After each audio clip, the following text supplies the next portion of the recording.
एक बार वैशाली के बाहर जाते धम्म प्रचार के लिए जाते हुए गौतम बुद्ध ने देखा कि कुछ सैनिक तेजी से भागती हुई एक लड़की का पीछा कर रहे हैं। वह डरी हुई लड़की एक कुएं के पास जाकर खड़ी हो गई। वह हाँफ रही थी और प्यासी भी थी। बुद्ध ने उस बालिका को अपने पास बुलाया और कहा कि वह उनके लिए कुएं से पानी निकाले, स्वयं भी पिए और उन्हें भी पिलाए। इतनी देर में सैनिक भी वहां पहुंच गए। बुद्ध ने उन सैनिकों को हाथ के संकेत से रुकने को कहा। उनकी बात पर वह कन्या कुछ झेंपती हुई बोली, महाराज, मैं एक अछूत कन्या हूं। मेरे कुएं से पानी निकालने पर जल दूषित हो जाएगा। बुद्ध ने उससे फिर कहा, पुत्री, बहुत जोर की प्यास लगी है, पहले तुम पानी पिलाओ। इतने में वैशाली नरेश भी वहां आ पहुंचे। उन्हें बुद्ध को नमन किया और सोने के बर्तन में केवड़े और गुलाब का सुगंधित पानी पेश किया।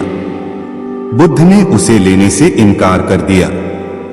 बुद्ध ने एक बार फिर बालिका से अपनी बात कही। इस बार बालिका ने साहस बटोरकर कुएं से पानी निकलकर स्वयं भी पिया और गौतम बुद्ध को भी पिलाया। पानी पीने के बाद बुद्ध ने बालिका से भय का कारण पूछा।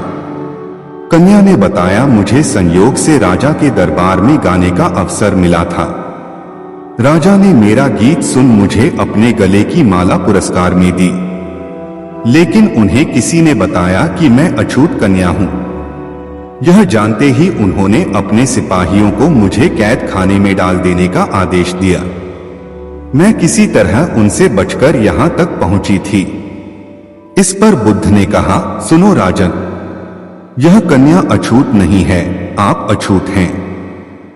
जिस बालिका के मधुर कंठ से निकले गीत का आपने आनंद उठाया, उसे पुरस्कार दिया, वह अछूत हो ही नहीं सकती।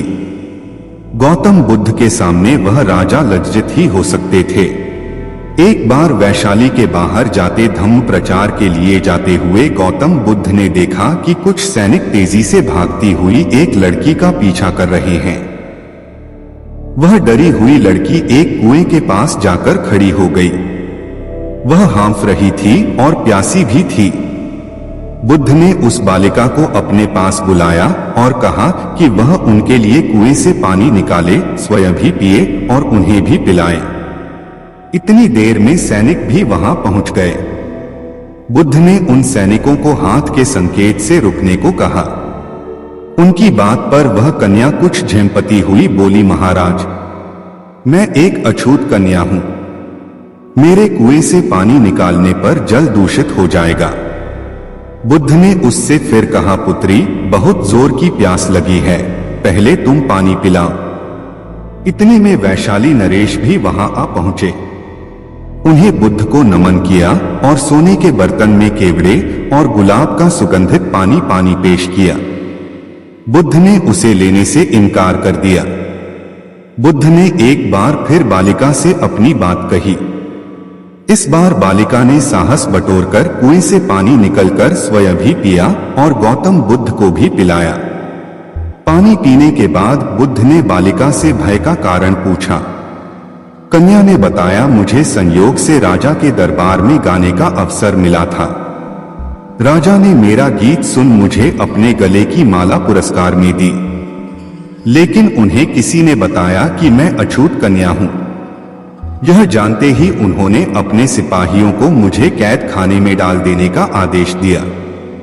मैं किसी तरह उनसे बचकर यहां तक पहुंची थी। इस पर बुद्ध ने कहा, सुनो राजन, यह कन्या अछूत नहीं है, आप अछूत हैं। जिस बालिका के मधुर कंठ से निकले गीत का आपने आनंद उठाया, उसे पुरस्कार दिया, वह अछूत हो ही नहीं सकती। गौतम बुद्ध के सामने वह राजा लज्जित ही हो सकते थे। जिस रात को बुद्ध का परिनिर्वाण हुआ, आधी रात के समय सुभद्र नाम का एक परिव्राजक आया। उसके मन में कुछ शंकाएं थीं। आनंद ने उसे यह कहकर रोक दिया, उन्हें हैरान मत करो, वह थके हुए हैं। भगवान ने आनंद की बात सुन ली। उन्होंने आनंद से कहा, नहीं आनंद, सुभद्र को मना मत करो, मेरे पास आने दो। वह परम ज्ञान की इच्छा से पूछना चाहता है, हैरान करने की उसकी इच्छा नहीं है। पूछने पर जो मैं उसे कहूंगा वह उसे जल्दी ही समझ लेगा। मध्यरात्रि में उस अवस्था में सुभद्र की तथागत से उपदेश सुनने का सौभाग्य मिल गया। एक बड़ी दुखियारी स्त्री थी। पति पुत्र परिवार सब उसका नष्ट हो गया था। मारे दुख के वह पागल हुई फिरती थी। कपड़े पहनने का भी उसे होश न था। उसका नाम पटाचारा था। एक दिन घूमते हुए वह बुद्ध के पास जैतवन आराम में आ गई। उस नंगी स्त्री को देखकर लोगों ने कहा, यह पागल है, इसे इधर मत आने दो। बुद्ध ने कहा, इसे मत रोको। जैसे ही वह पास आई, बुद्ध ने कहा, भगिनी स्मृति लाभ कर। स्त्री को कुछ होश आया। लोगों ने उस पर कपड़े डाल दिए जिन्हें उसने ओढ़ लिया। स्त्री फूट फूट कर रोने लगी। बुद्ध ने अपने उपदेशामृत से उसके शोक को दूर कर दिया। बुद्ध का एक भिक्षु शिष्य था वक्कली। वह एक बार बीमार पड़ गया। उसने अपने एक साथी भिक्षु के द्वारा भगवान का दर्शन करने की अपनी इच्छा उन तक पहुंचवाई। भगवान उसकी इच्छा पूरी करने उसके पास गए। दूर से भगवान को आता देखकर वक्कली उनका सम्मान करने और उनको आसन देने के लिए चारपाई से उठने की चेष्टा करने लगा। भगवान ने उसे यह कहकर रोक दिया कि अलग आसन तैयार है, उसके हिलने डुलने की आवश्यकता नहीं है, और वह बिछे आसन पर बैठ गए। वक्कली ने उसकी वंदना करते हुए कहा, आपके दर्शन की मेरी बड़ी इच्छा थी, आपने कृपा करके उसे पूरा कर दिया। बुद्ध ने कोमल स्वर में कहा, वक्कली शांत हो जा, तेरी जैसी गंदी काया है वैसी ही मेरी है। वक्कली, इस गंदी काया को देखने से क्या लाभ? जो धर्म को देखता है वह मुझे देखता है, जो मुझे देखता है वह धर्म को देखता है। भगवान बुद्ध गृहस्थों के प्रति बड़ी सहानुभूति रखते थे। एक बार सुप्रवासा नामक स्त्री के बच्चा होने वाला था और वह असहा वेदना से पीड़ित थी। उसने अपने पति के द्वारा बुद्ध के चरणों में प्रणाम अर्पित करवाया। भगवान ने उसे आशीर्वाद देते हुए कहा, कोल्य पुत्री सुप्रवास सुखी हो जाए, चंगी हो जाए। सुखी और चंगी होकर बिना किसी कष्ट के वह पुत्र प्रसव करे। ब्राह्मणों के साथ भी उनकी पूरी सहानुभूति थी, जैसे कि विश्व के सभी प्राणियों के साथ उनकी पूरी सहानुभूति थी।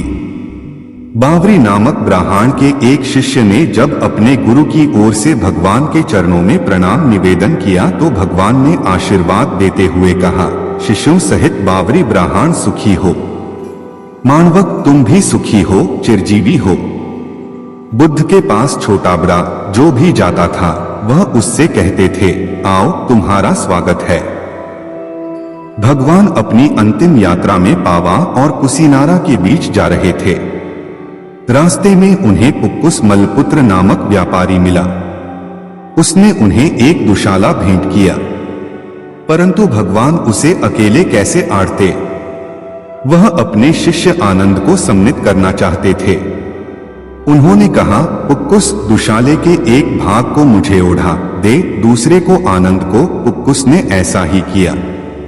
भूल करने वालों के प्रति भी बुद्ध की अनुकंपा का पार न था। एक बार एक ब्राह्मण ने भगवान को वेरंजा में वर्षावास करने का निमंत्रण दिया। भगवान वहां गए, लेकिन वह ब्राह्मण बहुधंधी था। उसने उनकी कुछ भी सुध बुध नहीं ली। बुद्ध को बड़ा कष्ट हुआ। उन्हें 3 महीने तक कुटा हुआ जौ रोज खाना पड़ा, क्योंकि उस समय वेरंजा में अकाल पड़ रहा था और वह भी उनको और उनके शिष्यों को घोड़ों के व्यापारियों से मिलता था। इतना होने पर भी वर्षावास की समाप्ति पर भगवान बुद्ध अन्यत्र जाने से पूर्व वेरंजा जाकर ब्राह्मण को आशीर्वाद देना नहीं भूले। भगवान बुद्ध के जीवन में ऐसी अनंत घटनाएं मिलती हैं। उनमें हमें उनकी मानवता के दर्शन होते हैं। उनके जीवन में कोमलता की पराकाष्ठा थी और उनकी वाणी में अपूर्व माधुर्य था, जो सबको अपनी ओर खींचता था। उनके मुंह से क्रोध भरा शब्द कभी नहीं निकलता था। वह मनुष्य थे, परंतु मनुष्य की दुर्बलताओं से ऊपर उठ चुके थे। उनके व्यक्तित्व में मानवता की शुभ ज्योत्सना धर्म की स्थिति बनकर चमकी। सत्य की खोज। राजकुमार सिद्धार्थ ने मन ही मन ठान लिया था कि अब उन्हें भी संसार का मोह त्याग कर सन्यासी हो जाना है। सांसारिक सुख, ऐश्वर्य और वैभव विलास में जीवन को व्यर्थ नष्ट करना उचित नहीं है। संसार के रिश्ते नातों और वैभव प्रदर्शन से उन्हें गहन विरक्ति होने लगी। इसी विरक्ति ने उनके अंतर से संसार की प्रत्येक जड़चेतन वस्तु व्यक्ति से मोह को निकालकर बाहर किया। जब सिद्धार्थ नगर भ्रमण से महल में लौटा तो उसे शुभ समाचार मिला कि यशोधरा ने एक सुंदर पुत्र को जन्म दिया है। इसी उपलक्ष्य में सारे महल में मंगल गीत गाए जा रहे थे और महल को ही नहीं, राज्य भर को तरह तरह से सजाया जा रहा था। महाराज शुद्धोधन और महारानी प्रजापति की प्रसन्नता की कोई सीमा न थी, किंतु इस शुभ समाचार को सुनकर भी राजकुमार सिद्धार्थ ने कोई प्रतिक्रिया व्यक्त न की। ऐसा लगता था कि उनके मन में निर्लिप्तता की भावना अपनी जड़ें जमा चुकी थी। सांसारिकता से उनका पूर्णतया मोह भंग हो गया था। राजमहल में तरह तरह के उत्सव और नृत्य गान के आयोजन हो रहे थे, किंतु किसी भी आयोजन में सिद्धार्थ का मन न लगा। सिद्धार्थ को पुत्र होने की न तो प्रसन्नता हुई और न ही शोक हुआ। जब शिशु का नामकरण किया गया तो वे मौन ही रहे, निर्लिप्त ही रहे। शिशु का नाम राहुल रखा गया।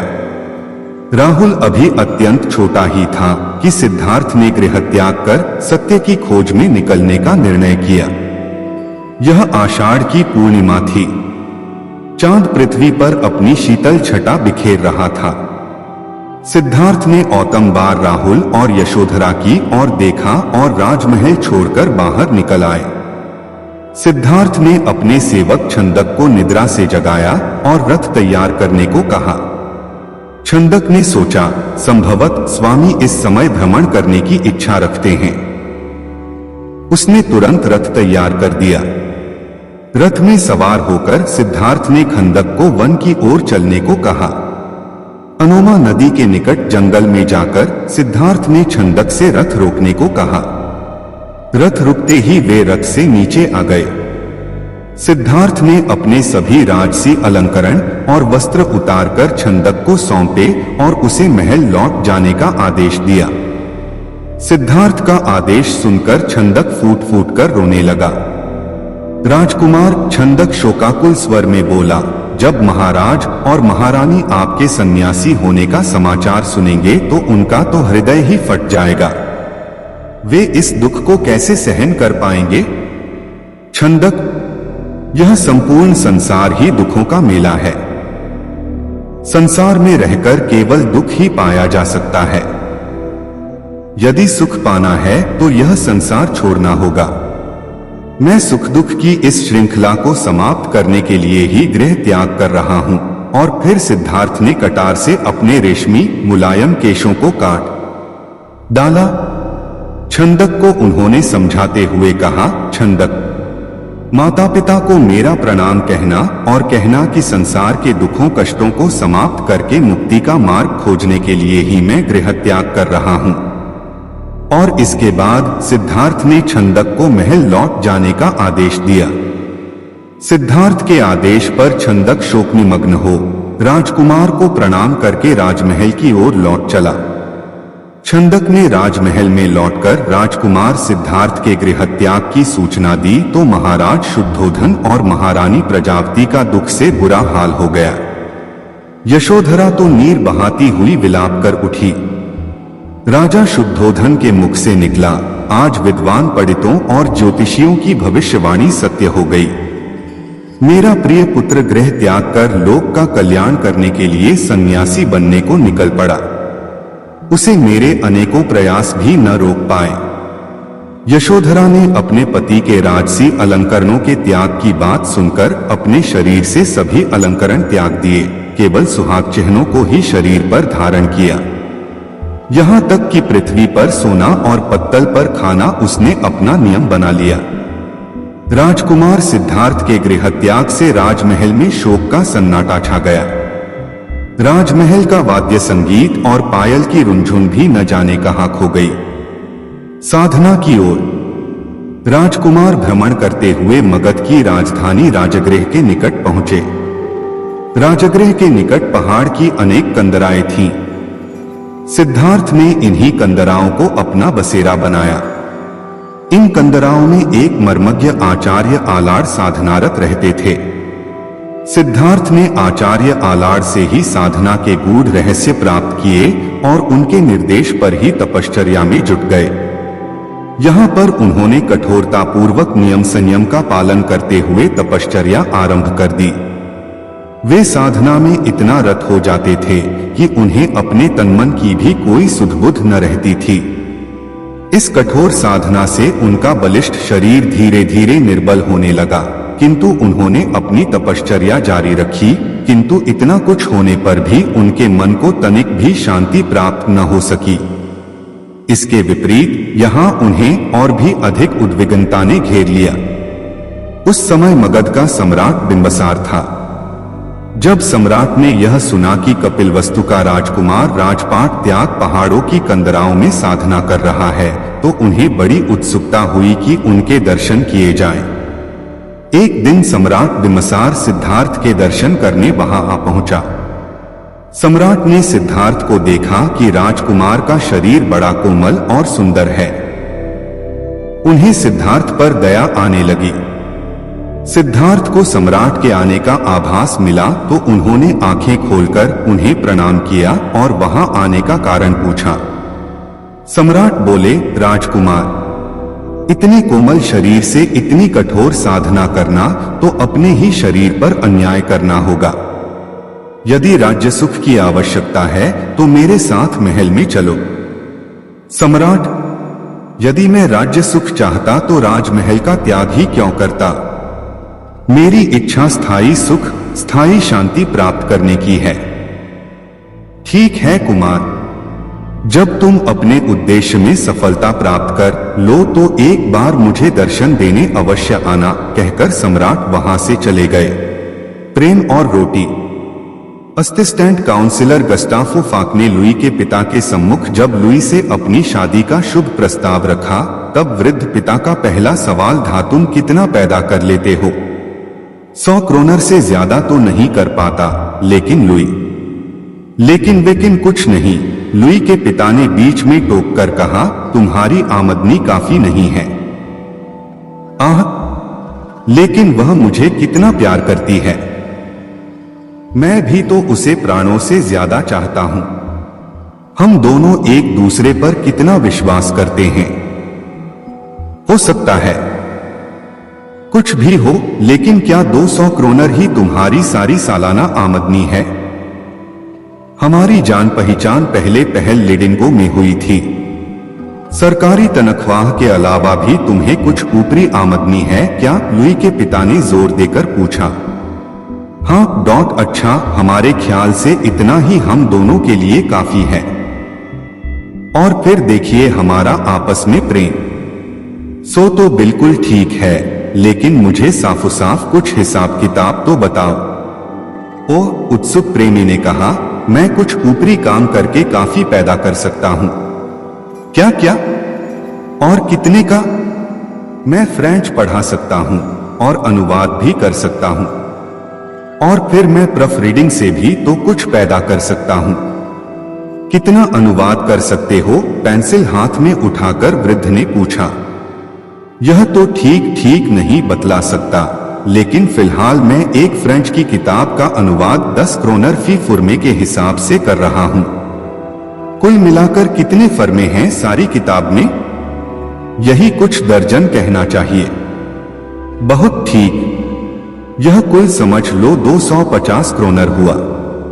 इसके सिवा और क्या है? उफ, मैं कह नहीं सकता। कुछ ठीक तय नहीं है।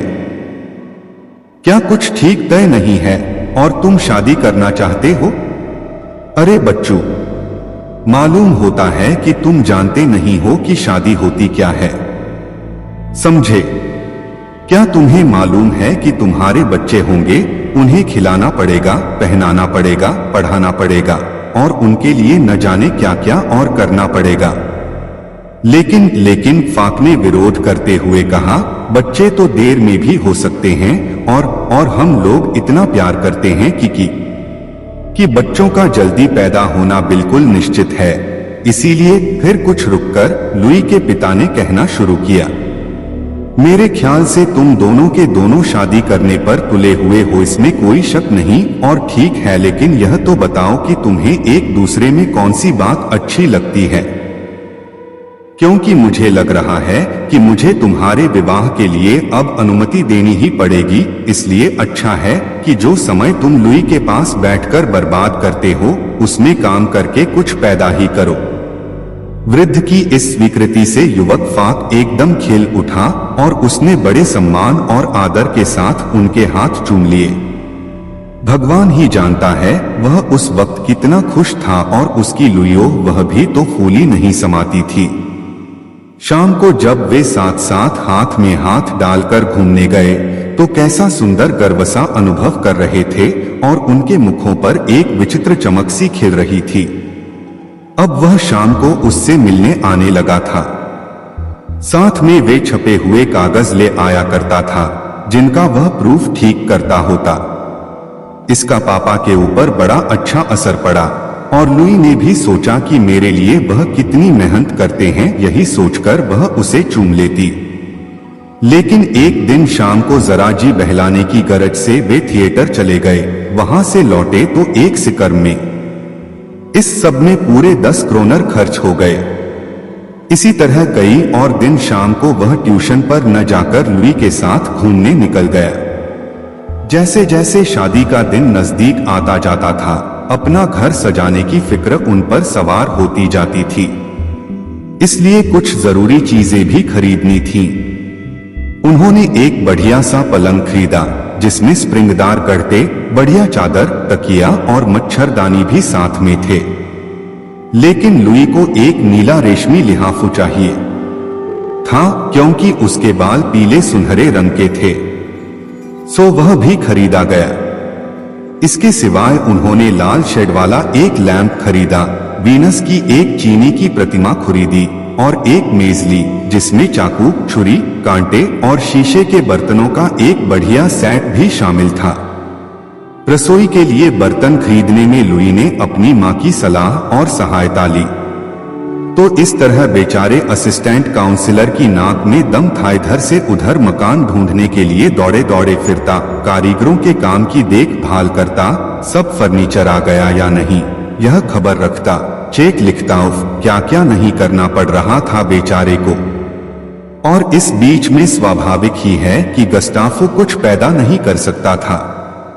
उसने सोचा शादी हो जाने पर फिर सब ठीक हो जाएगा, खूब किफायतशारी करेंगे। सबसे पहले तो एक छोटा सा ही मकान लेकर रहेंगे और फिर सच बात तो यह है कि बड़े मकान के मुकाबले में छोटे मकान की सजावट अच्छी और आसानी से हो जाती है। तो इसलिए उन्होंने पहली मंजिल पर 600 क्रोनर पर एक मकान किराए पर लिया जिसमें 2 कमरे, एक रसोई और जिन्स के लिए एक कोठरी थी। पहले लुई का ख्याल था कि खुली छत वाले 3 कमरे ठीक रहेंगे। फिर उसने सोचा, जब हम एक दूसरे से इतना प्यार करते हैं तब इन सब बातों से क्या होता है। आखिर कमरे सजस जाकर ठीक हो ही गए। सोने के कमरे में 2 पलंग इस तरह खड़े थे माना किसी रथ के पहिए हों और वह रथ जीवन यात्रा पर चल दिया हो। नीले नीले लिहाफू, दूध सी सफेद पलंग की चादरें, बेलबूटों से कढ़े हुए तकिए के गिलाफू सब तितर बितर पड़े हुए बड़े खुशनुमा लग रहे थे। 200 क्रोनर का लुई का पियानो था जो दूसरे कमरे में रखा था। दूसरा कमरा बैठने, खाने और पढ़ने लिखने के लिए भी था। इसमें एक बड़ी और बढ़िया राइटिंग टेबल और मेल खाती हुई कुर्सियों के साथ एक डाइनिंग टेबल थी, एक बड़ा गिल्ट के फ्रेम का दर्पण, एक सोफा और एक किताबों का केस सारे के सारे कमरे की शोभा को बढ़ाकर जैसे उसमें बड़ा सुख और आराम सा भरे देते थे। विवाहोत्साह शनिवार की रात को संपन्न हुआ था और दूसरे दिन रविवार को काफी दिन चढ़े तक पति पत्नी सोए हुए थे। गस्ताफो पहले उठ बैठा। हालांकि सूरज की तेज रोशनी किवाड़ों की संदों में होकर आ रही थी, फिर भी उसने किवाड़ों को खोला नहीं। प्रत्युत लाल शेड वाला लैंप जला दिया, जिसके अरुण प्रकाश में वीनस की चीनी की प्रतिमा एक रहस्यभरी आभा से ज्योतित होकर खिल पड़ी। तृप्त और अलसाई बधू भी पास ही लेटी हुई थी। वह खूब मीठी नींद सोई थी और क्योंकि इतवार का दिन था, इसलिए सड़क पर मालस बाप के ठेले और खचड़ों का वह कोलाहल नहीं था जो उसे रोज जगा देता था। और जरा देर बाद ही गिरजे का मधुर घंटा टन टन बजने लगा, मानो पुरुष और नारी के मृदुल मिलन से उत्पन्न सौंदर्य सृष्टि के शुभावसर पर बाजे बजाकर बधाइयां दे रहा हो। लुई ने करवट बदली। गस्ताफो पर्दे के पीछे कपड़े पहनने चला गया, जहां से फिर वह रसोई में खाने की तैयारी के लिए आदेश देने चला गया। तांबे और टीन के नए नए बर्तन ओह कैसे जगमग चमचमा रहे थे, और यह सब उसी का तो था और था उसकी प्यारी पत्नी का। उसने रसोइये से कहा, पास के ही रेस्तरों में जाओ और कह दो कि ठीक वक्त पर 2 जनों के लिए खाना यहाँ भेज दिया जाए। रेस्तरां का मालिक गस्ताफ और लुई के इस विवाह के विषय में पहले से ही जानता था और उसे खाना तैयार करके रखने के लिए आदेश भी 1 दिन पहले ही मिल चुका था। आज वह केवल सूचना पाने की प्रतीक्षा कर रहा था। तत्पश्चात दूल्हा महाशय फिर लौटकर शयनगृह के द्वार पर पहुंचे और धीरे से किवाड़ों को खटका कर कहा, क्या मैं अंदर आ सकता हूं? एक हल्की सी चीख सुनाई पड़ी और फिर ही प्रियतमजरा बस ठहर जाओ। इस बीच में गस्ताफ मेज उठाकर रखता है, उस पर एक सफेद चिट्टा मिचपोश डालकर शीशे और चीनी के बर्तन, छुरियां, चाकू और कांटे सब कुछ सजाकर रख देता है। जैसे ही लुई ने कमरे में पदार्पण किया, सूर्य की रजत रश्मियों ने उसके गालों और सुनहरी केशों को चूमकर उसका स्वागत किया। लेकिन वह अब भी थकी हुई थी, इसलिए गस्ताफ ने उसे अपनी भुजाओं में भरकर आराम कुर्सी पर बैठाल दिया और आराम कुर्सी को सरकाकर, उसमें पहिए लगे हुए थे, टेबल के पास ले गया। फिर थोड़ी सी शराब लुई को चखाई, जिससे वह चैतन्य हो गई। जरा सोचिए तो, अगर उसकी माता को मालूम हो जाए कि मेरी बेटी शराब पीती है तो शादी हो जाने पर तो यह किया जा सकता है। शादी करने का एक यही तो फायदा है कि बहुत सी न करने की बातें करने के लिए मिल जाती हैं। नया पति अपनी नई नई पत्नी की तनिक सी सुविधाओं का, जरा से आरामों का ध्यान रखता है। कितना आनंद आता है इसमें। यह तो ठीक है कि कुमारावस्था में भी मैंने बड़ी बड़ी दावतें खाई थीं, लेकिन उनसे क्या मुझे आनंद मिला था? कुछ भी तो नहीं। इस प्रकार की बातें गस्ताफ बियर के गिलास में ओंठ लगाए सोच रहा था। और यह कुंवारे लोग भी कैसे खोखले दिमाग के होते हैं, कूढ़ मगज। अरे शादी नहीं करना चाहते, यह भी कोई बात है भला? और कितने खुदगरज हैं यह लोग। इन लोगों पर तो मेरे ख्याल से टैक्स लगाना चाहिए, टैक्स जैसे कुत्तों पर लगता है।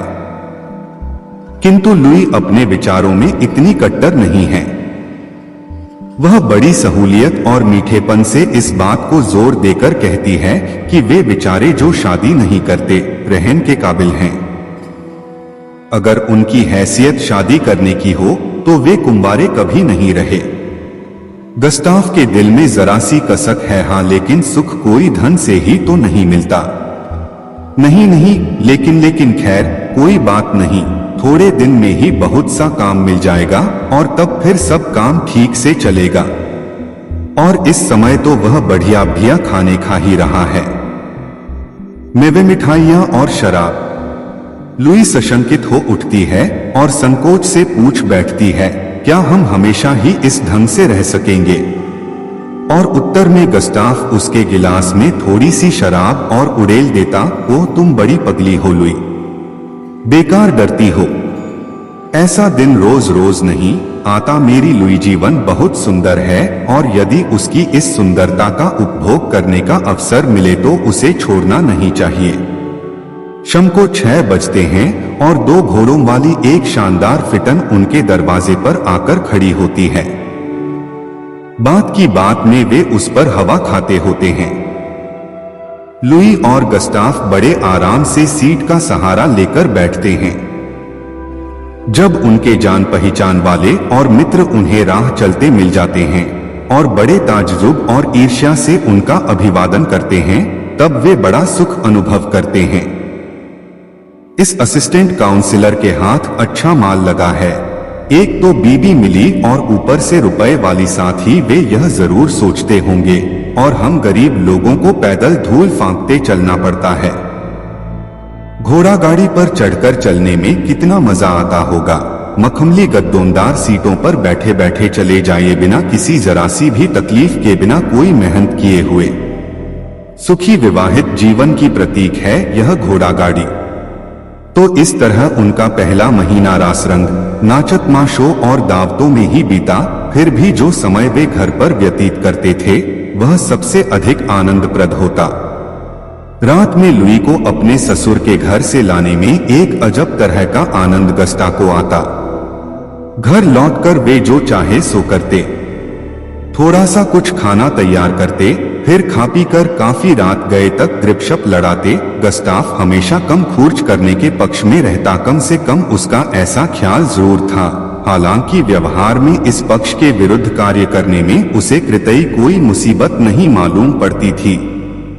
एक दिन नई दुल्हन और रसोइये ने मिलकर भुनी मछली में उबले हुए आलू मिलाकर तरकारी बनाई, लेकिन वह गस्टाफ को पसंद नहीं आई। जब एक दिन फिर लुई ने वही तरकारी तैयार की, तब उसने बाजार जाकर 1.5 क्रोनर की कुछ बढ़ेरे खरीद ली और सोचा कि मैंने बहुत सस्ता सौदा पटा लिया। लेकिन घर पहुंचा तो लुई ने उल्टी ही बात कही। उसने कहा, तुम ठग आए और फिर शिकार खाना फिजूल खर्ची करना है। फिर लुई ने सोचा कि इतनी छोटी छोटी सी बात के लिए पति से विरोध करने से काम कैसे चल सकता है। कुछ महीनों बाद लुई फाक की तबीयत खराब हो गई, लेकिन बात क्या थी यह किसी की समझ में नहीं आता था। क्या सर्दी लग गई? क्या पीतल या तांबे के बर्तनों में खटाई की कोई चीज भूल से रखने की वजह से जहरीली हो गई होगी और उसे लुई शायद खा गई हो। डॉक्टर को लुई को देखने के लिए बुलाया गया। उसने खूब अच्छी तरह परीक्षा करने के बाद कहा, कुछ भी तो बीमारी नहीं है, और ठट्टा मारकर हंस पड़ा। लेकिन लुई तो बहुत बीमार थी। शायद दीवार के कागज में संख्या रही हो और वह हवा में उड़कर उसकी सांसों द्वारा अंदर पेट में पहुंच गई हो। इसलिए गस्टाफो दीवार का कुछ कागज छुड़ाकर एक केमिस्ट के यहाँ ले गया और उसने कहा कि इसका ठीक से बारीक विश्लेषण करो। और केमिस्ट के वैज्ञानिक विश्लेषक ने घोषणा की कि इस कागज में किसी तरह की कोई भी जहरीली चीज नहीं है। लुई की बीमारी कम नहीं हो रही थी। किताबें पढ़ना शुरू की और उसे लुई की बीमारी बुकदंद डॉक्टर लगी। बस उसने अपना इलाज करना शुरू कर दिया। उसके कमरसी धोए जाते थे और 1 महीने के अंदर अंदर उसकी दशा सुधरती ही हुई हो। यह सब कुछ तो अकस्मात ही हो न गया। इतनी जल्दी यह कुछ हो जाएगा, यह तो पापा और मामा ने भी नहीं सोचा होगा। लोग उन्हें क्या खुशी न होगी। और जो बच्चा होगा वह लड़का तो जरूर ही होगा, इसमें भी भला कोई शक हो सकता है। तो फिर उसका अभी से नाम भी सोच लेनी जरूरी है। यह सब तो लुई ने सोचा और खुशी से फूल गई, लेकिन उसने यह भी सोचा कि खर्च का क्या प्रबंध होगा। और पति से बोली, देखो जी, तुमने अभी तक अपनी आमदनी बढ़ाने के लिए कोई भी प्रयत्न नहीं किया है और जो कुछ फिलहाल कमा रहे हो उससे तो कृतई अभी भी पूरा नहीं पड़ता। यह ठीक है कि अब तक हम लोग जुड़ा ठाट बाट से रहते रहे हैं, लेकिन मैं सोचती हूँ कि अब जरा खर्च कम करना होगा और तभी काम ठीक से चल सकता है। दूसरे ही दिन असिस्टेंट काउंसलर साहब अपने एक बैरिस्टर दोस्त के पास प्रॉमिसरी नोट पर रुपया उधार लेने पहुंचा। गस्टाफो ने अपने दोस्त को समझाया कि कितने जरूरी खर्चे उसके सिर पर आ पड़े हैं। हाँ, बैरिस्टर ने मानते हुए कहा, यह तो ठीक है ही।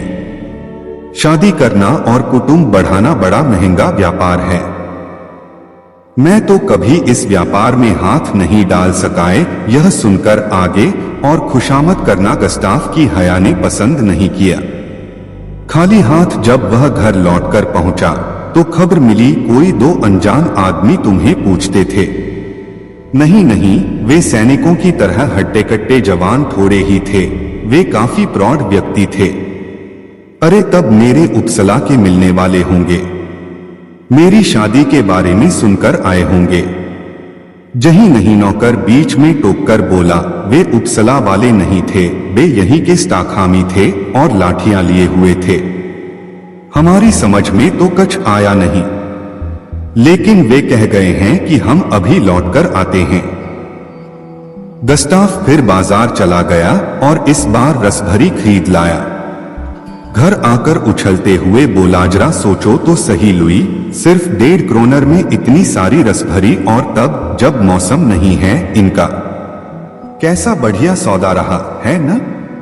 सो तो ठीक है, टके सेर ऊंट बिकता है तो भी महंगा होता है। जब पैसा नहीं होता पास में, बतलाओ न हम क्या इन फिजूल खर्चियों को बर्दाश्त कर सकते हैं। प्रिय, कोई परवाह नहीं है, मैंने कुछ और काम ढूंढ लिया है। लेकिन हमारे ऊपर जो कर्जा है सो कर्जा तो क्या हुआ? मैं और कुछ रुपया लेकर उसे चुकाने का प्रबंध कर रहा हूं। हाँ, लुई ने करुणा प्रदर्शित करते हुए कहा, तो क्या वह एक और नया कर्जा हमारे सर पर नहीं होगा? अगर होता भी है तो क्या हुआ, एक जगह से तो छुटकारा होगा। लेकिन तुम खामखा यह परेशान करने वाली बातें क्यों छेड़ बैठती हो? कैसी बढ़िया रस भरी हैं, और इनके ऊपर शैरी का एक गिलास कितना मजा देगा जानती हो? और इतना कहते ही गस्ताफ ने नौकर को हुक्म दिया, जाकर फौरन शैरी की एक बोतल ले आओ, सबसे अच्छी वाली। उस दिन तीसरे पहर को जब लुई सोकर उठी तो उसने फिर कर्ज का सवाल उठाया।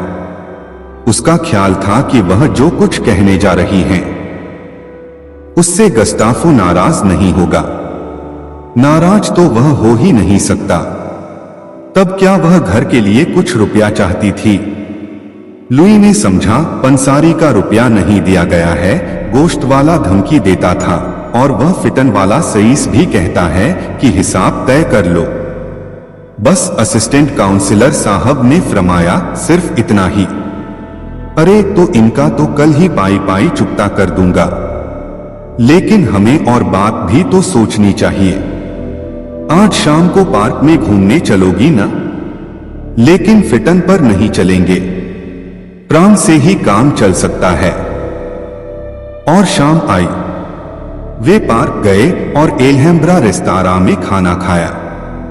वहां मजा तो बहुत आया गस्ताफ को, क्योंकि आसपास बैठे हुए अन्य लोग उन लोगों को नए अल्हड़ प्रेमी प्रेमिका समझ रहे थे। लेकिन यह विचार लुई को अच्छा नहीं लगा, और खास तौर से तब जब उसने बिल देखा। बाप रे, इतने में तो हम घर पर बढ़िया खाना खा सकते थे। वह धीरे से चिल्ला भी पड़ी। तो एक के बाद एक करके 8 महीने समाप्त हो गए। 9वां महीना आया, बच्चे के लिए कपड़े चाहिए थे, झूला चाहिए था, और भी न जाने कितनी चीजें चाहिए थीं। खर्च का प्रबंध करने में गस्ताफ को बड़ी बड़ी कठिनाइयों का सामना करना पड़ा। पंसारी और साइस ने उधार देना बंद कर दिया, क्योंकि उनके भी तो बीबी बच्चे हैं, जिन्हें खिलाना पिलाना फनाना भी उतना ही जरूरी है जितना गस्ताफो के लिए अपने कुटुंब की अनिवार्य आवश्यकताओं की पूर्ति करना जरूरी है। उफ, कैसी लिप्सा है यह। आखिर वह शुभ दिन भी आ ही गया। पैदा हुई लड़की, उसे पालने के लिए एक नर्स भी रखनी जरूरी थी, और जब वह अपनी उस नवजात पुत्री को गोद में खिलाता होता तो वैसे ही दौड़ दौड़कर किसी लेनदार की आवाजों और चिल्लाहट को खुशामद से गिड़गिड़ाकर शांत करने लग जाता। नए नए खर्चे रोज पैदा होते ही गए, और वह उनके दुर्वह भार के नीचे बुरी तरह पिचा जा रहा था। इसमें कोई संदेह नहीं कि कुछ अनुवाद करने का काम उसे मिल गया, लेकिन उस काम को वह सफलतापूर्वक करता भी तो कैसे, जब उसे कृदम कृदम पर तरह तरह की समस्याओं का सामना करना पड़ता था।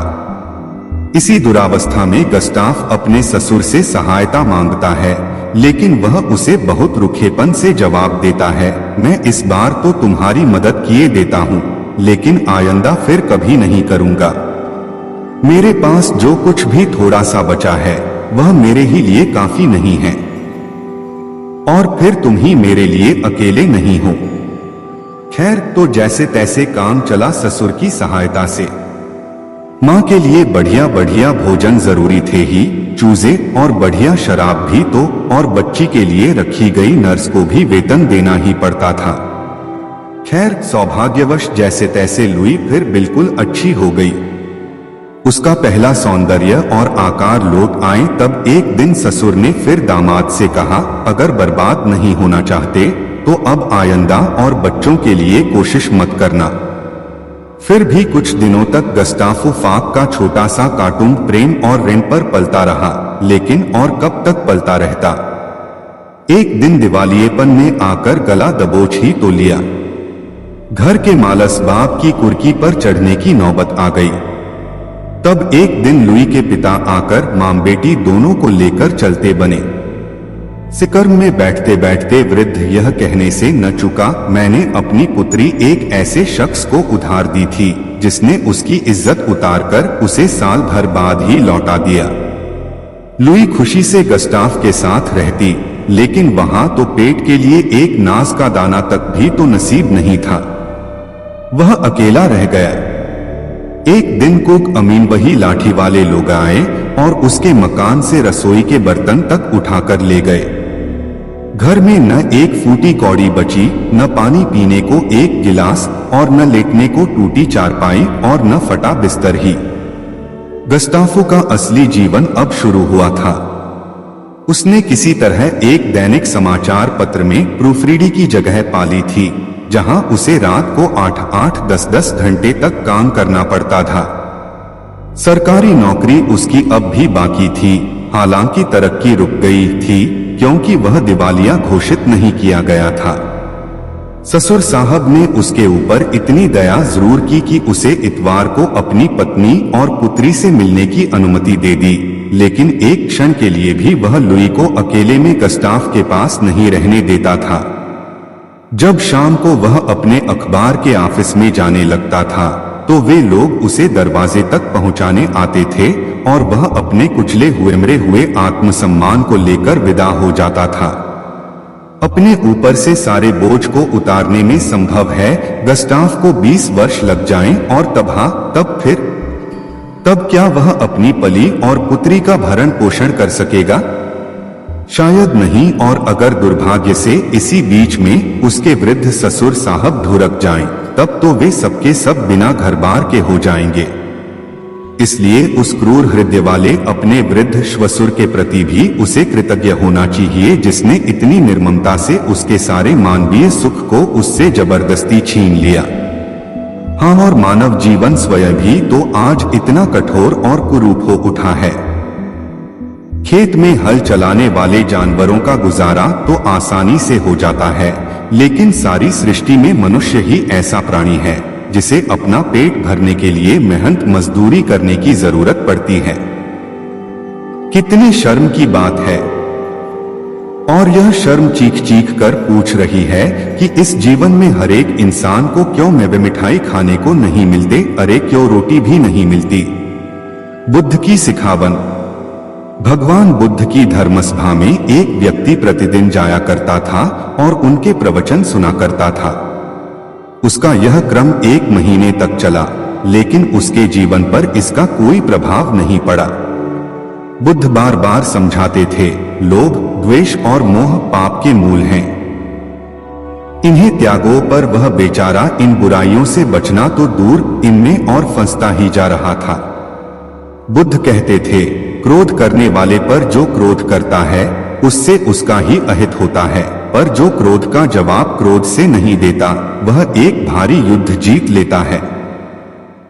हैरान होकर वह बुद्ध के पास गया और उन्हें प्रणाम निवेदन करके बोला, भते, 1 महीने से मैं आपके प्रवचन सुन रहा हूं, लेकिन मुझ पर उनका जरा भी असर नहीं पड़ा।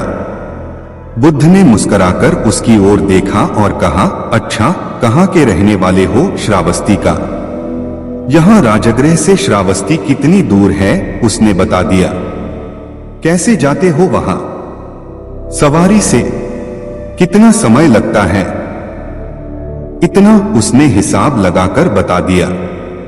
ठीक, अब यह बताओ, यहां बैठे बैठे राजगृह पहुंच गए, यह कैसे हो सकता है? वहां पहुंचने के लिए तो चलना होगा। बुद्ध ने बड़े प्यार से कहा, तुमने सही कहा, चलने पर ही मंजिल पर पहुंचा जा सकता है। इसी तरह अच्छी बातों पर असर तभी पड़ता है जब उन पर अमल किया जाए। उपदेश का मोल। गौतम बुद्ध एकांत स्थान पर बैठकर साधना में लीन थे। कुछ देर के पश्चात उन्होंने अपनी आंखें खोली तो अपने प्रिय शिष्यों को सामने पाया।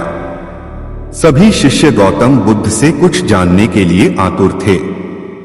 एक शिष्य ने आगे बढ़कर कहा, भंते, हम जानना चाहते हैं कि उपदेशों का वास्तविक मोल क्या होता है। शिष्यों को संबोधित करते हुए भगवान बुद्ध बोले, यह आवश्यक नहीं कि कोई भी साधु संत पूर्ण व्याख्या करके ही उपदेश दे, बल्कि वह किसी भी कार्य अथवा इशारे मात्र से भी उपदेश का महत्व समझा सकता है।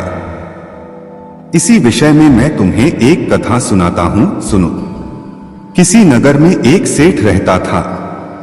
उसके पास अपार धन था। उसका व्यापार दूर दूर तक फैला हुआ था।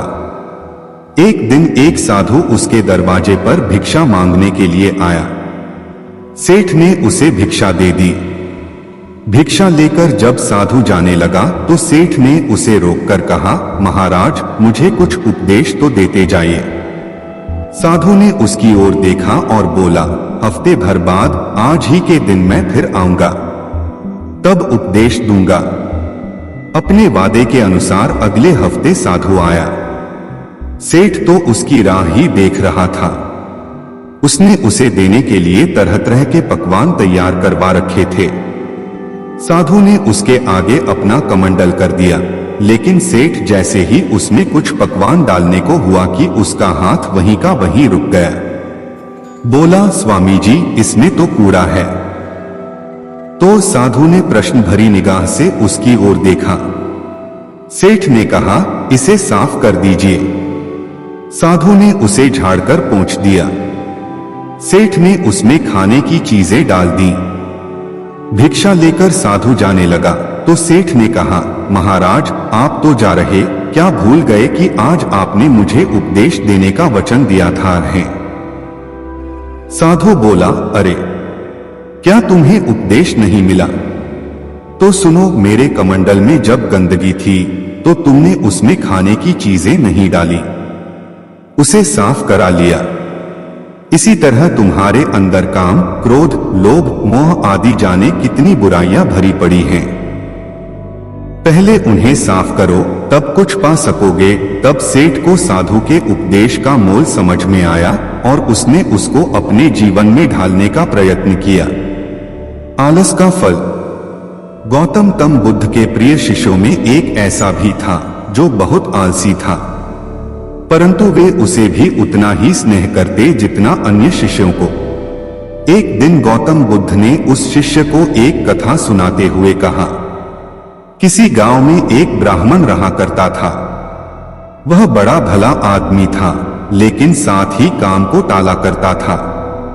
वह यह मानकर चलता था कि जो कुछ होता है भाग्य से होता है। वह अपने हाथ पैर नहीं हिलाता था।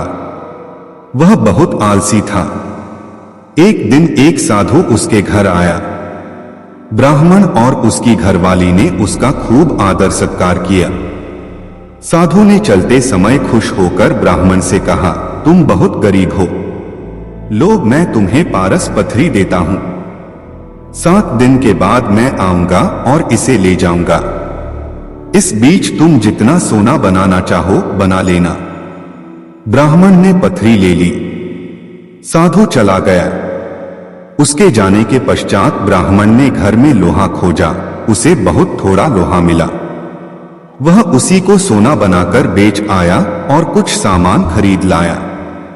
अगले दिन स्त्री के बहुत जोर देने पर लोहा खरीदने बाजार में गया तो लोहा कुछ महंगा था। वह घर लौट आया।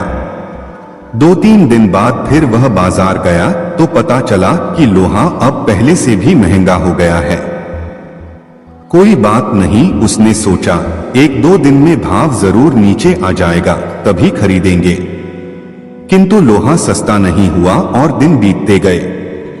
8वें दिन साधु आया और उसने अपनी पथरी मांगी तो ब्राह्मण ने कहा, महाराज मेरा तो सारा समय यूं ही निकल गया, अभी तो मैं कुछ भी सोना नहीं बना पाया। आप कृपा करके इस पथरी को कुछ दिन मेरे पास और छोड़ दीजिए। लेकिन साधु राजी नहीं हुआ। उसने कहा, तुम जैसा आदमी जीवन में कुछ नहीं कर सकता। तुम्हारी जगह और कोई होता तो कुछ का कुछ कर डालता।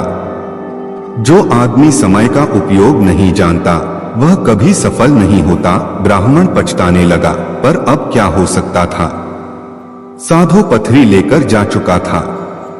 उसे अपने आलस और भाग्य पर जरूरत से ज्यादा यकीन की कीमत चुकानी पड़ी। इसलिए कहा जाता है कि आलस आदमी का सबसे बड़ा दुश्मन होता है। शिष्य अब बुद्ध के कहने का तात्पर्य समझ चुका था। उसने कसम खाई कि वह आज के बाद आलस को त्याग देगा। इसके पश्चात उसने कभी आलस नहीं किया। सांच को आंच नहीं। एक दिन भगवान बुद्ध अपने शिष्यों को सच का उपदेश दे रहे थे। सच्चाई पर आधारित कथा सुनाते हुए भगवान बुद्ध बोले, किसी नगर में एक जुलाहा रहता था। वह बहुत बढ़िया कंबल तैयार करता था। एक दिन उसने एक साहूकार को 2 कंबल दिए। साहूकार ने 2 दिन बाद उनका दाम ले जाने को कहा। साहूकार दिखाने को तो धर्म क्रम करता था, माथे पर तिलक लगाता था, लेकिन मन उसका मैला था। वह अपना रोजगार छलकपट से चलाता था। 2 दिन बाद जुलाहा अपना पैसा लेने आया तो साहूकार ने कहा, मेरे यहाँ आग लग गई, उसमें दोनों कंबल जल गए, तो अब मैं दाम क्यों दूं? जुलाहा बोला, यह नहीं हो सकता, मेरा धंधा सच्चाई पर चलता है और सच में कभी आग नहीं लग सकती। जुलाहे के कंधे पर एक कंबल पड़ा था। उसे सामने करते हुए उसने कहा, यह लो, लगाओ इसमें आग। साहूकार बोला, मेरे यहाँ कंबलों के पास मिट्टी का तेल रखा था। कंबल उसमें भीग गए थे, इसलिए जल गए। जुलाहे ने कहा, तो इसे भी मिट्टी के तेल में भिगो लो। काफी लोग वहां इकट्ठे हो गए। सबके सामने कंबल को मिट्टी के तेल में भिगोकर आग लगा दी गई। लोगों ने देखा कि तेल जल गया, लेकिन कंबल जैसा था वैसा बना रहा। जुलाहे ने कहा, याद रखो, सांच को आंच नहीं। साहूकार ने लज्जा से सिर झुका लिया और जुलाहे के पैसे चुका दिए। सच ही कहा है कि जिसके साथ सच होता है उसका साथ तो भगवान भी नहीं छोड़ता। बिना सेवा विद्या नाही। धीरे धीरे शाम ढलती जा रही थी। अंधेरा गहराता जा रहा था। बुद्ध के शिष्यों के चेहरों पर थकान साफ झलक रही थी। बुद्ध समझ चुके थे कि शिष्यों को विश्राम की आवश्यकता है। अतः उन्होंने एक सुरक्षित स्थान देखकर शिष्यों को रुकने का आदेश दिया। कुछ समय पश्चात एक शिष्य ने बुद्ध से प्रश्न किया, भंते, क्या विद्या को किसी से बल द्वारा भी सीखा जा सकता है? कदापि नहीं, विद्या को केवल सेवाभाव से ही सीखा जा सकता है। इसी संबंध में मैं तुम्हें एक बहुत बलशाली राजा की कथा सुनाता हूं, सुनो। एक फकीर था। वह जंगल में घासफूस की कुटिया बनाकर रहता था। उसे एक विद्या आती थी। वह पीतल को सोना बना देता था, लेकिन इस विद्या का प्रयोग वह तभी करता था जब उसे उसकी बहुत आवश्यकता होती थी, और वह भी गरीबों के फायदे के लिए। एक दिन एक बहुत ही गरीब ब्राह्मण उसके पास आया। उसको अपनी लड़की का विवाह करना था और उसके पास एक फूटी कौड़ी भी नहीं थी। उसने फकीर को अपनी परेशानी बताई। फकीर ने समझ लिया कि यह सचमुच परेशानी में है। उसने पीतल के एक बर्तन को सोने का बनाकर उसे दे दिया और कहा कि इस बर्तन को बेचकर उन रुपयों से अपनी बेटी का विवाह कर लेना। ब्राह्मण उस बर्तन को लेकर एक सुनार की दुकान पर गया।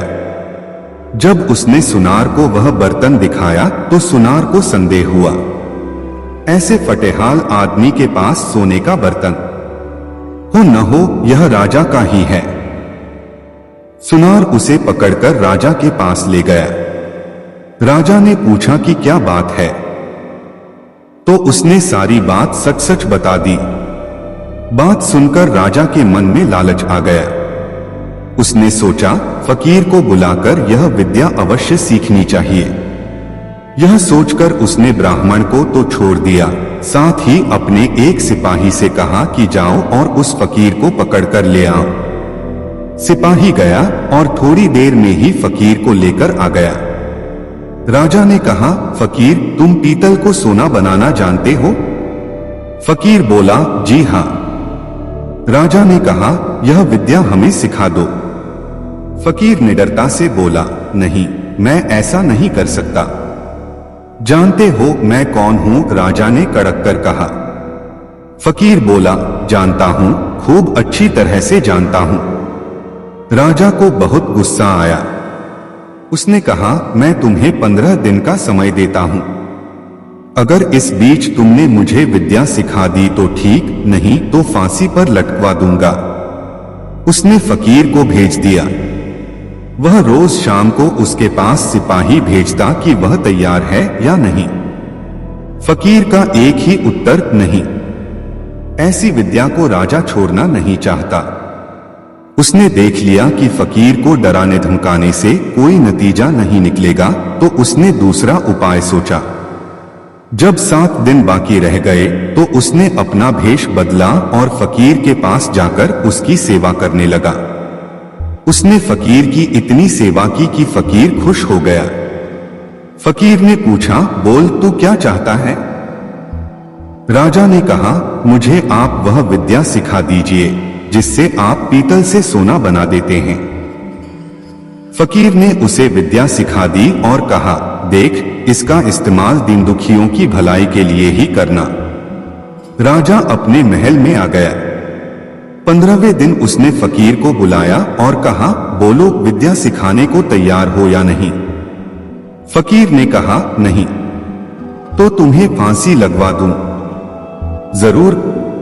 तब राजा ने गर्व से हंसकर कहा, जिस विद्या का तुम्हें इतना घमंड है उसे मैं जानता हूं। इतना कहकर राजा ने एक पीतल के बर्तन को सोने का बनाकर दिखा दिया।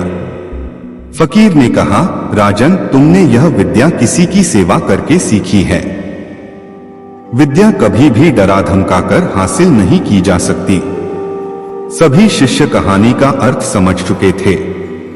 इसके पश्चात सभी ने एक साथ भोजन किया और विश्राम करने लगे। शांति का मार्ग। एक दिन गौतम बुद्ध अपने शिष्यों के मध्य शांति की चर्चा कर रहे थे। चर्चा करते हुए उन्होंने अपने शिष्यों को एक कथा सुनाई। एक व्यापारी था। उसने व्यापार में खूब कमाई की, बड़े बड़े मकान बनवाए, नौकर चाकर रखे, लेकिन दुर्भाग्य की बात है कि उसके दिन फिर गए। व्यापार में घाटा आया और वह एक एक पैसे के लिए मुहताज हो गया। जब उसकी परेशानी असहनीय हो गई तब वह एक साधु के पास गया और रोते हुए बोला, महाराज, मुझे कोई मार्ग बताइए जिससे मुझे शांति मिले। साधु ने पूछा, तुम्हारा सब कुछ चला गया? व्यापारी ने कहा, हाँ महाराज। साधु बोला, तुम्हारा था तो उसे तुम्हारे पास रहना चाहिए था। वह चला कैसे गया? व्यापारी चुप हो गया। जन्म के समय तुम अपने साथ कितना धन लाए थे? स्वामी जी, जन्म के समय तो सब खाली हाथ आते हैं। साधु बोला, ठीक है, अब यह बताओ कि मरते समय अपने साथ कितना ले जाना चाहते हो? मरते समय साथ कौन ले जाता है? जो मैं ले जाऊंगा। साधु बोला, जब तुम खाली हाथ आए थे और खाली हाथ जाओगे तो फिर चिंता किस बात की करते हो? व्यापारी ने कहा, महाराज, जब तक मौत नहीं आती तब तक मेरी और मेरे घर वालों की गुजर बसर कैसे होगी? साधु हंस पड़ा। जो धन के भरोसे रहेगा उसका यही हाल होगा। तुम्हारे हाथ पैर तो हैं, उन्हें काम में लाओ। पुरुषार्थ सबसे बड़ा धन है। ईश्वर पर भरोसा रखो।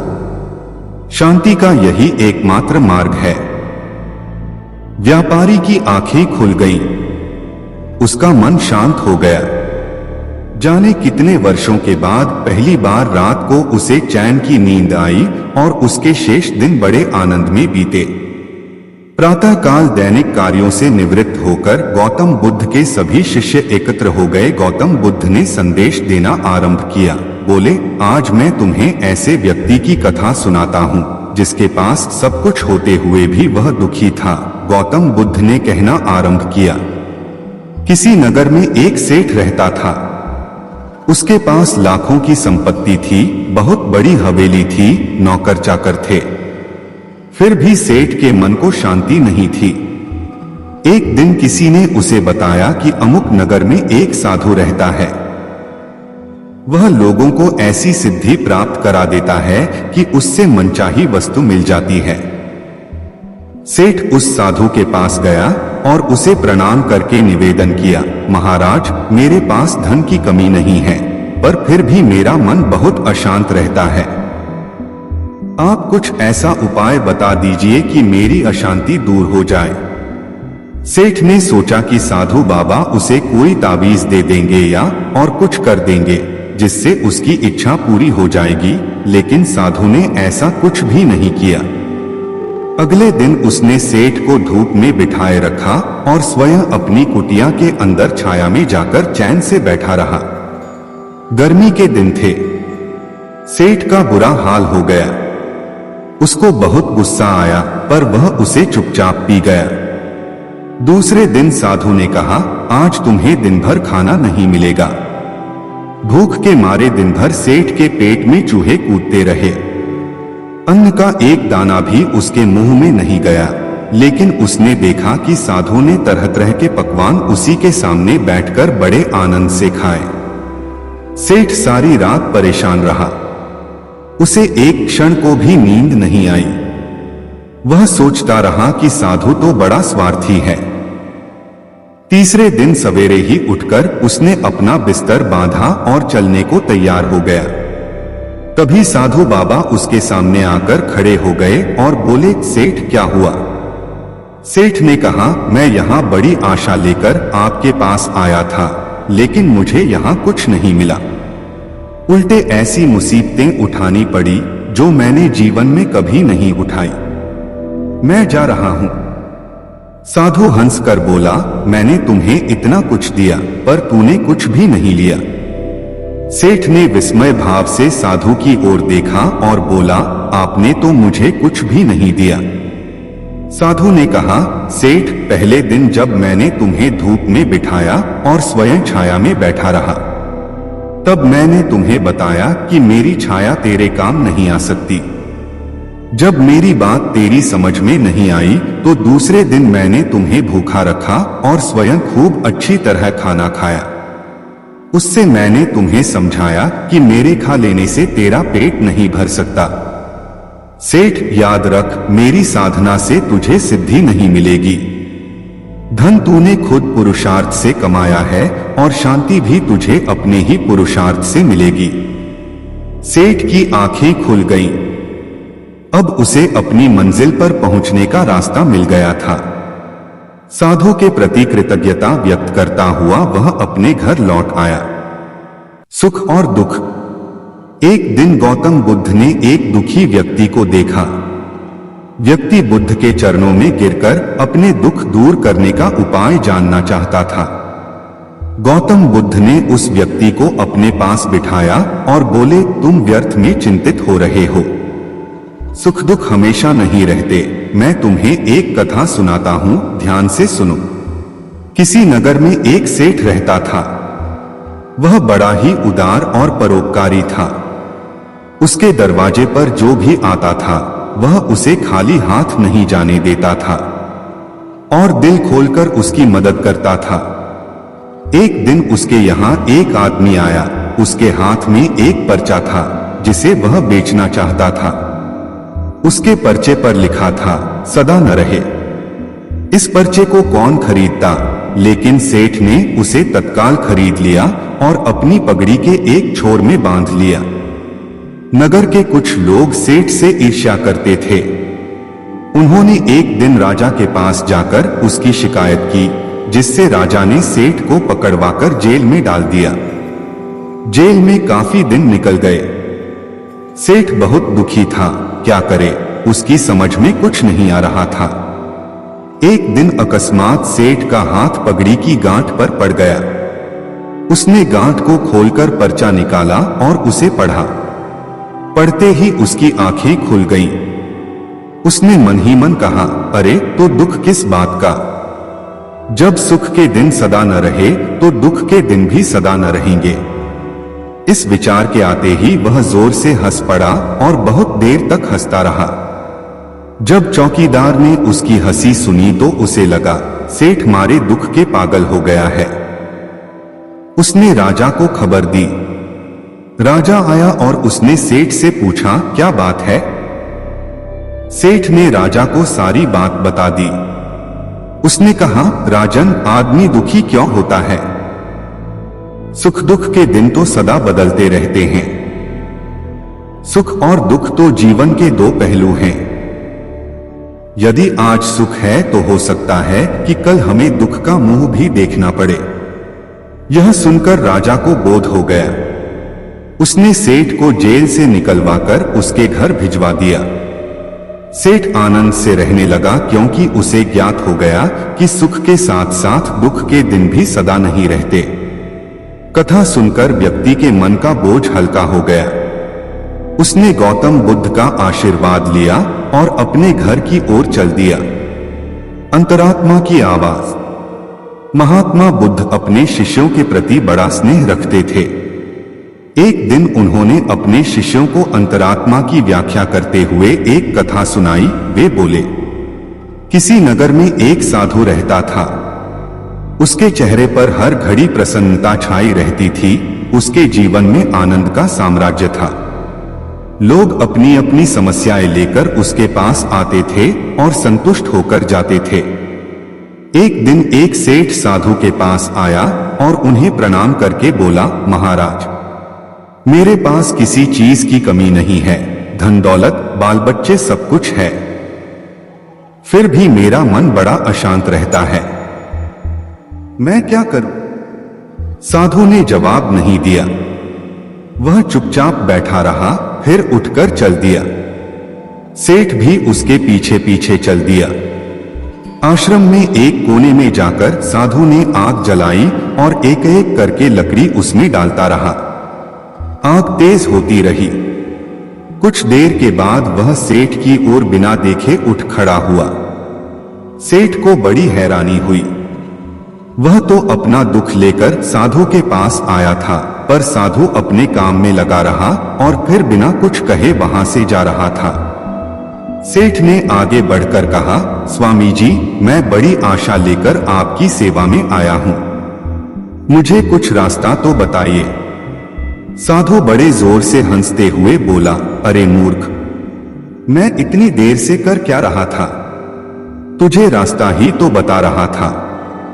देख, हर आदमी के अंदर एक आग होती है।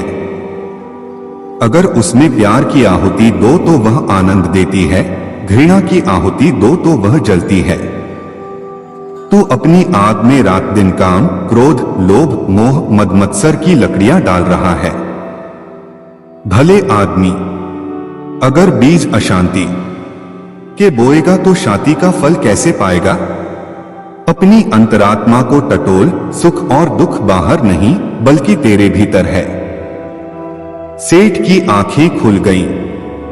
उसे सही रास्ता मिल गया, जिससे उसका जीवन नई दिशा में मुड़ गया।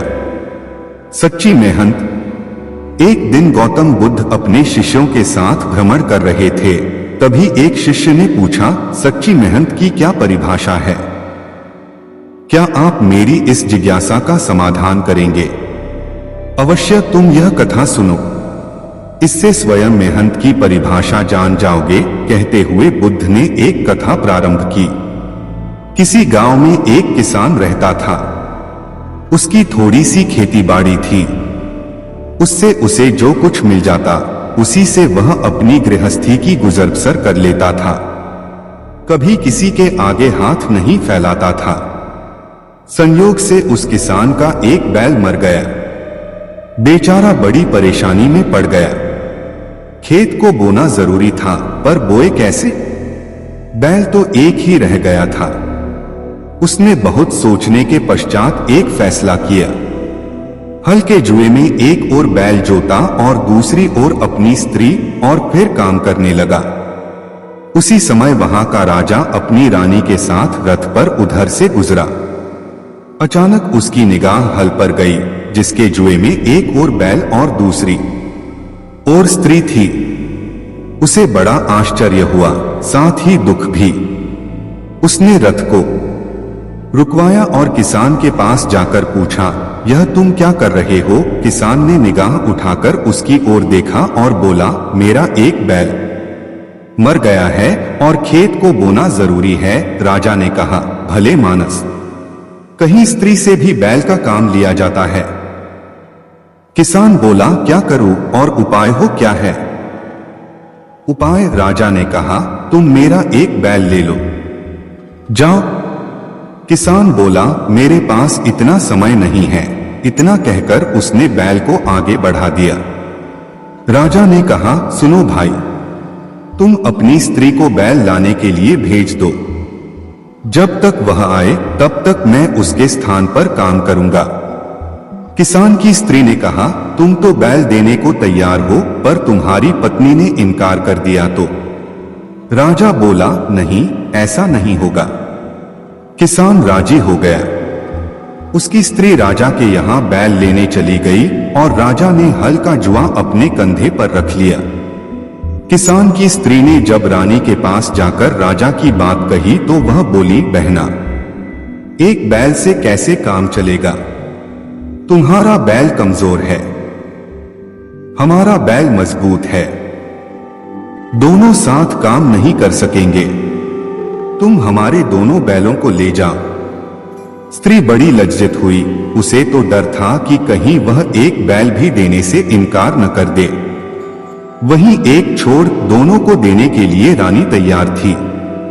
स्त्री बैल लेकर आई और पूरे खेत की बुवाई हो गई। कुछ समय बाद फसल उगी। किसान ने देखा तो उसे अपनी आंखों पर विश्वास नहीं हुआ। सारे खेत में अनाज पैदा हुआ, लेकिन जितनी जमीन में राजा ने हल चलाया था और उसका पसीना गिरा था, उतनी जमीन में मोती उगे थे। यह करामात सच्ची मेहनत की थी। जहां राजा जनता की सेवा में अपना पसीना बहाता है, वहां ऐसा ही फल मिलता है। गौतम बुद्ध कथा समाप्त करते हुए बोले, कहो शिष्य, क्या अब भी तुम्हारी जिज्ञासा शांत नहीं हुई? अवश्य प्रभु, मैं समझ गया कि सच्ची मेहनत की परिभाषा क्या है। एक बार भगवान बुद्ध किसी नगर के मार्ग पर पैदल जा रहे थे। उसी मार्ग पर दोन नामक ब्राह्मण सामने से आ रहा था। अचानक बुद्ध को उसी समय बैठकर ध्यान लगाने की इच्छा हुई। वे सड़क के एक ओर उतरकर एक पेड़ के नीचे पद्मासन लगाकर ध्यान मुद्रा में बैठ गए। दोन उन्हें जानता नहीं था, किंतु उनके तेजस्वी व्यक्तित्व ने उसे प्रभावित किया। इसलिए वह बुद्ध से भेंट करने के लिए उनके पास आया। जब उसने बुद्ध को एकाग्रचित्त देखा तो वह एक ओर चुपचाप बैठ गया। जब बुद्ध ने आंखें खोली तो दोन की ओर प्रश्नसूचक मुद्रा में देखा। दोन ने बुद्ध को प्रणाम कर प्रश्न किया, आर्य, क्या आप देवता है? बुद्ध ने धीर गंभीर स्वर में कहा, ब्राह्मण, मैं देवता नहीं हूं। ब्राह्मण ने पूछा, क्या आप गंधर्व हैं? बुद्ध ने इनकार में सिर हिलाया। ब्राह्मण ने जिज्ञासा व्यक्त की, फिर आप यक्ष होंगे? बुद्ध ने इस बार भी हाँ नहीं की। ब्राह्मण का अगला सवाल था कि आप सामान्य आदमी तो हैं? बुद्ध ने कहा कि नहीं। ब्राह्मण चकरा गया। उसने पूछा, फिर आप क्या हैं? बुद्ध बोले, मैं पहले निश्चित रूप से देवता, गंधर्व, यक्ष या मानव सब कुछ था, क्योंकि तब मैंने अपने मोह का त्याग नहीं किया था। अब मैं सभी प्रकार के मोह से मुक्त हूँ। जिस प्रकार एक कमल कीचड़ में ही उत्पन्न होता है, उसी में खिलता है, किंतु उससे अलग रहता है, उसी प्रकार मैं भी इस संसार में पैदा हुआ, इसी में बड़ा हुआ, किंतु अब इस संसार को जीतकर इससे असंपृक्त हो गया हूँ। अब तुम मुझे तथागत अर्थात ज्ञानी व्यक्ति के रूप में जानो। निहितार्थ यह है कि ज्ञान मोह से मुक्ति का सर्वश्रेष्ठ मार्ग है।